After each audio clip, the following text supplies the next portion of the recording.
Magandang umaga, araw mga kababayan. John BGTV po, bumabalik. Mayroon po tayo ngayong tanggap. Isang, po ito, electric fan. Tatlong electric fan ang natanggap po natin. Isang maliit at dalawang malalaki. Hindi naman gaano kalaki. Ayan siya. Ang pinakasira ng maliit ay sa kanyang cord, sa kanyang wire at sa switch. Ayan. Ang nito ay dinala sa atin. Baliktad ang lagay ng, hindi ko alam kung sa gumawa nito or sa may-ari ng electric fan ang Kasi ang paglagay niya baliktad, kaya nung itinayo natin natumba. Ayan, ngayon i-repair natin yung pinaka-switch niya at saka yung sa cord niya. Kasi may putol lang wire. Tapos sa switch, kung minsan hindi lumilipat yung niya. Hindi lumilipat yung number 1 at saka yung iba pang number ay hindi gumagana minsan, kaya ni-repair natin. Yan lang sira. Yan sa cordon, yan yung may sira yan. Tapos sa switch nya, yan tinitesting natin. Yan, okay na. Ni-repair natin yan dyan. Siyempre dinugtong natin, tapos nilagyan ng tape yung pinaka cordon nya. Ayan. Nakita nyo siguro mabilis yung kilos ko kasi binilisan ko lang yung para umiksi lang yung video natin. Kasi kung i-normal natin, maabot siya ng mahabang oras. Ayan, nilagyan natin tape siyempre. Yung cordon nya, dinugtong natin tapos ilagyan ng tape. Ang pag-check lang ng electric fan, siyempre umpisa ka sa cord niya o kaya sa pinaka-plug niya hanggang doon sa switch. Yan. Kasi sabi ng may-ari, hindi daw umiikot. Tapos ayun ang pinaka ng may-ari. Wala daw power o kaya hindi umiikot ang electric fan. Chinek natin una yung cordon kung okay ang cordon, pero tingnan natin nung tinister natin ay putol yung wire. Tapos doon sa nung naayos na natin yung cordon, yung pinaka cord nya, ay nag-check tayo doon sa switch. Kung minsan sumasabit ang switch, kaya inayos din natin yan. Sa pareho nag-aayos tayo ng electric fan. Tatlo po yan dala ng may-ari. Mamaya makita nyo yung dalawa pa. Yan, okay na siya. Naayos na natin. Titesting natin kung gagana na siya. Ayan. Ayan, umiikot na siya. Ayan. Okay na siya. Ayan. Siyempre, linisin natin. Tinanggal natin yung ilisi niya or yan kasi puno ng buhok yung pinaka shafting niya. Yan ginawa ko, sinunog ko na, pinapuyan ko. Yan linis para matuwa ang customer na pagtanggap niya ng kanyang electric fan ay malinis. Yan siya, nilagay na natin yung pinaka sa pag-swing ng electric fan. Ayan, linis yung pinaka-takip niya. Isa yan sa gusto ng may-ari, yung linisin lagi yung kanyang gamit pagka pinaayos. Ayan, nilinis natin. Kaya ang siningil ko sa may-ari dyan, lang, mababa lang siya kasi walang nga. Tapos yung pinaka screw sa likod ay wala. Hindi na po yan dinala ng may-ari. Siguro nawala nila. Kaya hindi natin naikabit yung yung switch niya doon sa likod. Sa likod kasi naka ano yan, yung ganyan. Kaya lang wala tayong mahabang switch, kaya di natin nakakabit. Ayan. Ayan o. Ilagyan natin ng screw pero maiksi. Ayan siya. Inigpitan natin para hindi siya maluwag yung ano niya, hindi siya yumuyuko. Yan, okay na po yan, yung ano na yan, yung maliit. Madali lang inayos. Ngayon, yung malaki ang ano natin, inaayos ngayon, chine-check natin kung anong pinaka-problema. Parang stand fan ito yung ano, yung pangalawang inaayos natin. Yan, chine-check natin. Mayroon siyang palo, kaya lang mahina. Kung ano ang number 1, ganun din ang number 3. Yan. Tiningnan natin. Siyempre, nagano tayo dyan. Nag-check tayo sa motor. Yan. Tinitingnan natin kung anong sira, linis. Kaya lang hindi nakita sa camera. Nakababa yung camera natin. Yan, ilinis natin yan dyan. Pasensya na. Hindi ko napansin yung kala ko, tama lang. Nakatutok kanina yung ating camera doon sa maliit na electric fan. Ngayon, yung chine-check natin yung motor. Dahil mahina, sabi ko number 1, tsaka yung number 3 ay parehas lang. Akala ko capacitor lang at saka shafting bushing yung problema. Hindi pala lahat ng mahina ang ano ay sa shafting o kaya sa bushing yung problema o kaya sa capacitor. Yan, pinalitan na natin yung bagong capacitor na yan. Bago yan, 2 microfarad ang nakalagay doon sa pinaka original niya ng capacitor. Kaya nagpalit din tayo ng 2 microfarad. Pero ganun pa rin yung ano niya. Ganun pa rin yung ikot niya nung tinisting natin. Yan. Sa pag-check ng ano, siyempre, hindi lahat na sira. Kasi pagka yung pinaka-normal na sira kasi pagka mahina ang ikot, maaari capacitor o kaya shafting ang problema. Ito kasi, siguro na ano ito, na ano tawag dito, na hindi ko napansin na tumba pala natin yung ano. Yan ngayon, motor yan ng ano niya, pinakasira. Nagpalit na tayo ng shafting at saka bushing. At saka yung capacitor, ganun pa rin yung ikot niya. Ayan, makikita natin napakalutong yung ano, yung wire niya. Siguro na sobrahan sa init sa gamit ito, kaya naiwanan sa loob ng bahay. Kaya ang ginawa natin, tinanggal na natin yung pinaka rewind niya para palitan ng bago.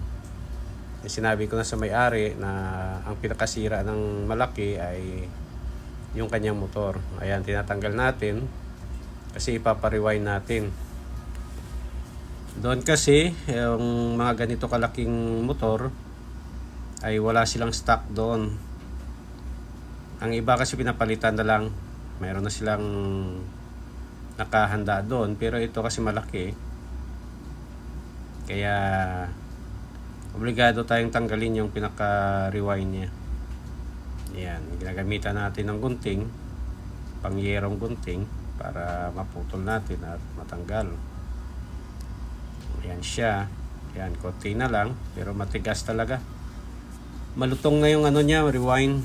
Siguro na ano ito na pabayaan na hindi napatay kasi ang mga may-ari, may mga trabaho, teacher yung may-ari, kaya siguro na iwatan o hindi ko lang alam kung ano pang ibang trabaho nila.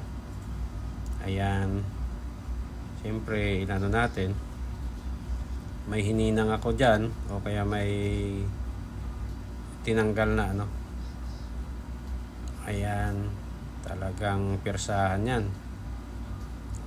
Alisin natin yung pinaka rewind ay ano niya.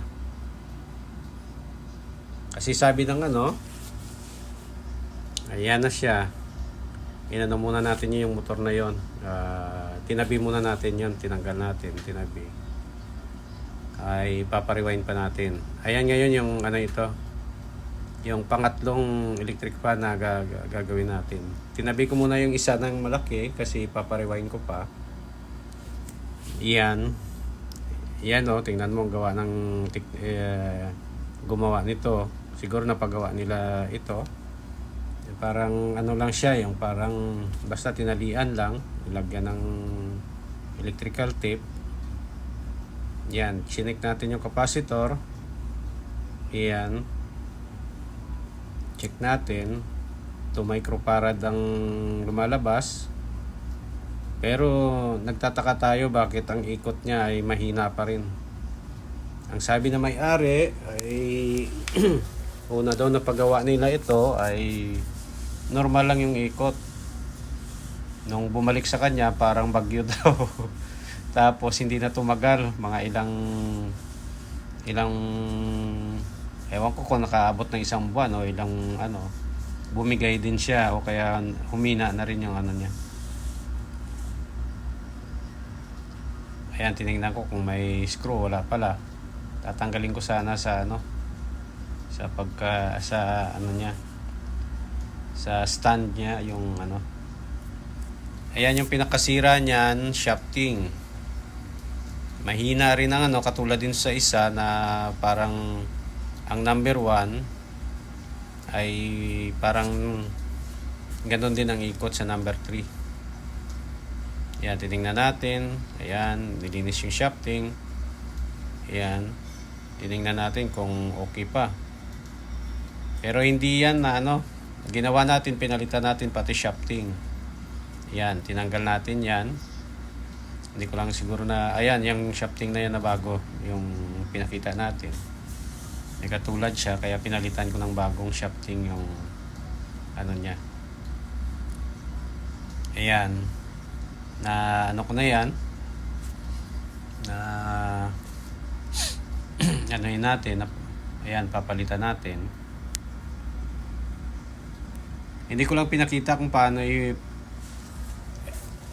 palitan yung shafting, pero ano lang naman, kasi siyempre ingat ka lang na pag nagpalit ka ng shafting, yon lumipat na naman tayo ngayon sa ano, sa isang electric pan na malaki. Ayan na yung rewind, yung bagong rewind, pinalitan natin. Ayan ang bagong rewind na yan. Yan siya. Dumating na yung ano natin, yung bagong rewind, lumipat tayo doon. Pero nagpalit pa tayo doon shafting sa ano na yun, sa isa pa. Yan. Yan siya. Yan, tinignan natin, inikot. Yan. Ayan, konting pukpok para talagang umano siya, dumikit. Yan, maglalagay na tayo ng screw. Ito na yung malaki kanina na sabi ko i-rewind ang ano, yung pinaka motor, yung pinaka problema niya. Siguro na pabayaan nga, uminit, tapos lumutong yung mga ano niya, mga rewind niya. Kaya gano'n na lang yung ikot niya. Kahit nalagyan mo ng capacitor na malakas, ang number 1 niya ay number 3 din. O yung ikot ng number 1, gano'n din ang number 3. Yan na siya. Yan, siyempre konting pok para umalign siya sa ano, kasi yan, inikot natin. Yan, konting matigas pa nga, matigas-tigas pa konti, pero hindi dapat ganoon. Kailangan i-align talaga siya. Ayan, ano natin, tinanggal natin kasi matigas siya eh.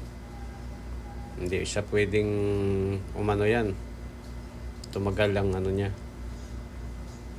Ayan, tinanggal natin. Siyempre nilagyan natin ng bagong ano, washer. Yan, tinry natin kung umano siya, kasi matigas eh, parang hindi na-align. Kaya nilagdagan ko konti ng washer para umano siya. Yan, inano natin, testing.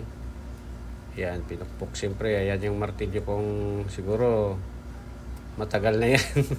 Gamit ko pa yan noon nung hindi pa ako naka-abroad. Nandyan lang, tinabi ng asawa ko. Yan, higpit. Higpitan natin muna. Yan, higpitan ng mga screw. Yan. Okay na siya. Siyempre, lumapat na eh. Ayan. Ang nahirapan pa ako dyan kasi wala siyang walang marking yung bawat wire. Basta lang. Kaya siyempre tayo, may tester tayo. Ititest lang natin. I-check natin kung saan yung number 1, saan yung number 2, saan yung sa capacitor. Siyempre automatic na yun yung capacitor. Yung yung kulay yellow sa capacitor yan, yung dalawa. Hanapin natin ngayon yung dyan, yung pinaka common niya, tapos yung 1 at saka 2 at saka 3. Yan, check natin sa ating tester kung siyempre pagka chinik natin yan, makikita natin, hindi lang makita pala sa camera kung anong labas ng pero i-check natin dapat kasi alam naman kasi ng doon, pinare-rewindan ko na gumagawa ko ng electric fan, kaya hindi niya na nilagyan ng ayan, number 3 yan, yung kulay pula. Na-check natin. Ayan. Yung green, yun yung common. Ayan, inilagay ko na. Ayan, sinik ko doon sa sa kanyang switch. Ayan, check ko rin. Hindi lang kita sa camera yung natin. Tester. Dapat pala na ko, hindi ko napansin. Pasensya na mga kababayan. Yan, sa capacitor yan yung yellow na yan, yung dalawang yellow yan. Ikakabit natin yan.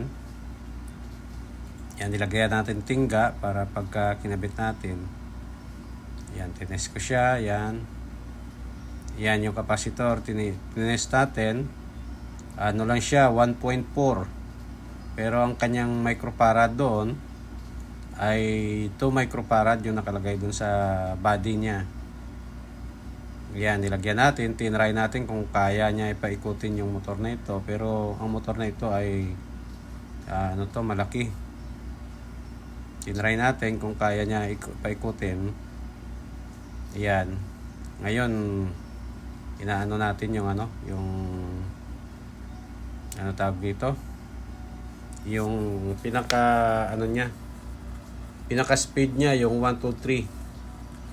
Yan yung common ng kulay green, tapos yung pula ay number 3. Ayan, chine-check natin, tinitingnan natin, kaya lang di kita pala sa yan, nagka siya. Yan, ilagay natin sa number 1. Yan, check natin, check. Ayan.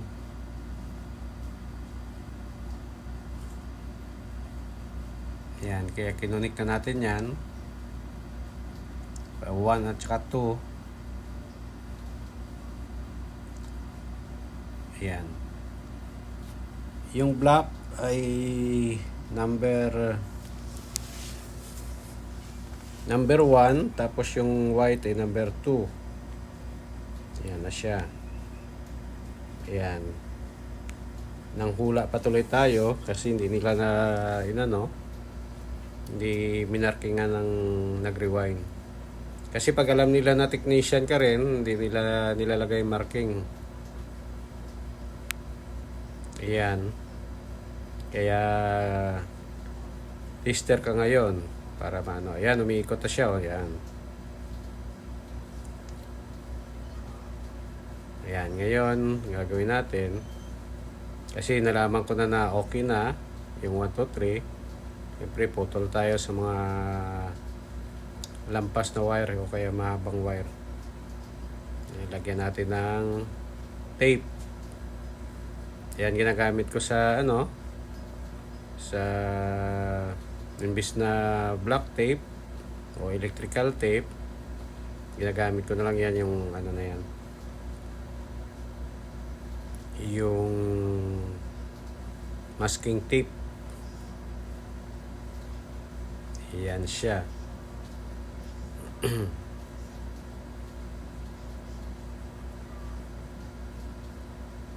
Yan siya ngayon. Siyempre, lagyan natin ng tape para hindi makalat yung kanyang wire. Ayan. Lagyan natin ng tape. Yan siya.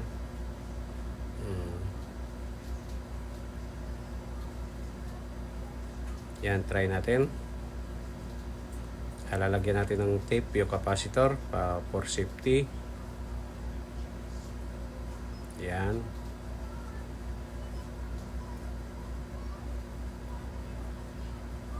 Yan siya.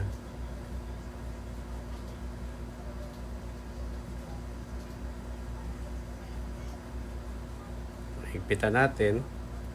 Malaki pang ano dyan, yung malaki ang screw nya. Ewan ko ba bakit malaki siya. Hindi naman natin nagalaw yan. Pinalitan ko ng maliit ngayon. Yan. Yan, okay na. Okay na siya. Yan ang gagawin natin. Siyempre, ano natin yan. Ano pa yan dyan kasi sumasabit doon sa pinakabakal na ano ng yung rotate nya. Ano pa yan siya natin. Pag makita ko yan dyan mamaya, ililipat ko siya. Yan. Yan, ilalagay ko siya eh. Tapos titingnan ko siya kung yan, ilalagay ko yung pinaka-rubber sa paa niya. Yan, kulang pa nga isa.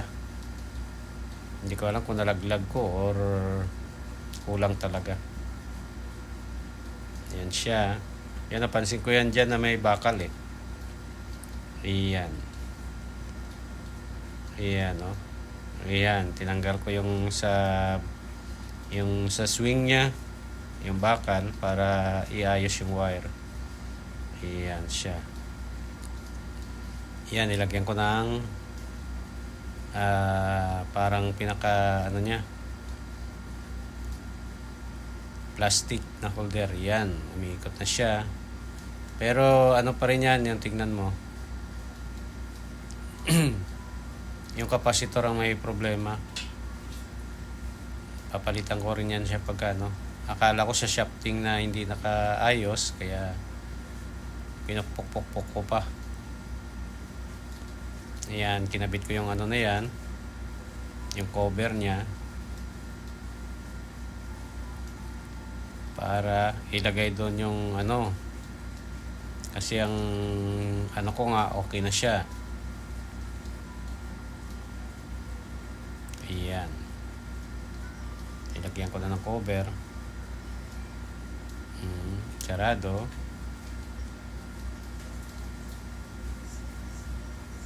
Ayan, hanap pa tayo ng screw kasi malaki ang screw na nailagay natin. Ayan, hindi kasya. Kaya pinalitan natin ng maliit para pumasok doon sa loob.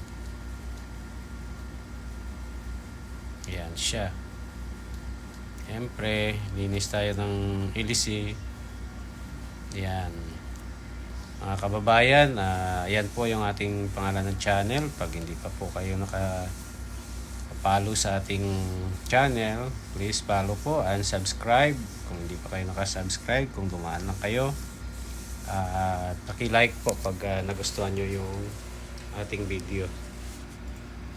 Salamat po.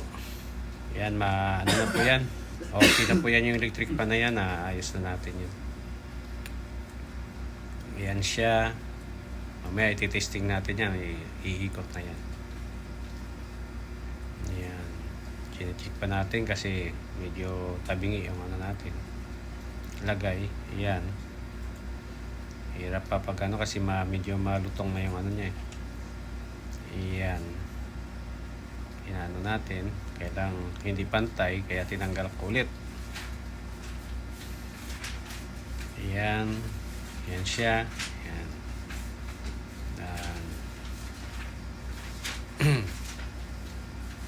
Yan, may kinuha tayo. Kasi kailangan natin higpitan yung pinakaliig niya para hindi siya bumaba pagka umiikot na. Yan na siya po. Okay na po yan. Umiikot na yung ano natin. Yan. Yan. Ina-align ko lang po yan. Naayos ko lang siya para okay yung ano niya. Thank you po.